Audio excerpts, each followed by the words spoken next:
ভয়াবহ বন্যার শুরু থেকে বাংলাদেশ সেনাবাহিনী যা করতেছে তা চির অমর হয়ে থাকবে। তাদের এই ঋণ কোনোভাবেই পরিশোধ করা সম্ভব না। কখনো বা হেলিকপ্টার দিয়ে আটকে পড়া বন্যার্থদের উদ্ধার করছে, আবার কখনো বা হেলিকপ্টার দিয়ে ত্রাণ দিচ্ছে, আবার কখনো বা সাঁতার কেটে কেটে আটকে পড়া বন্যার্থদের উদ্ধার করছে বাংলাদেশ সেনাবাহিনী। সেনাদের এমন কাণ্ডে মুগ্ধ বাংলাদেশের জনগণ।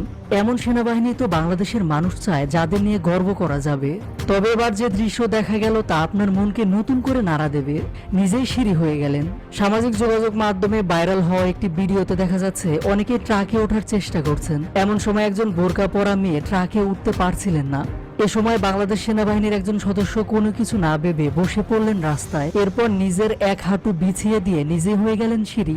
এরপর সে মেয়ে সেনাবাহিনীর হাঁটুর উপর পাড়া দিয়ে গাড়িতে উঠলো। এরপর একে একে আরো একজন মহিলা আসলেন, তাকেও গাড়িতে উঠতে সাহায্য করলেন এই সেনাবাহিনী। এবারের মহিলাটি প্রথমে সেনাবাহিনীর হাঁটুতে পাড়া দিতে কিছুটা দ্বিধাবোধ করছিলেন, কিন্তু যখন সেনাবাহিনী নিজে জোর করলেন তখন সেই মহিলাটি তার হাঁটুতে পাড়া দিয়ে গাড়িতে উঠলেন। এ যেন সিনেমার মতো এক মহাকাব্য। দারুণ এই মুহূর্তের দৃশ্যটি সোশ্যাল মিডিয়ায় তুমুল ভাইরাল হয়েছে, জানিয়ে বেশ প্রশংসায় ভাসছেন এই সেনাবাহিনী সদস্য। মরে যাওয়ায় উদ্ধার শেষে গাড়িতে করে নিরাপদ স্থানে যাচ্ছিলেন যাত্রীরা।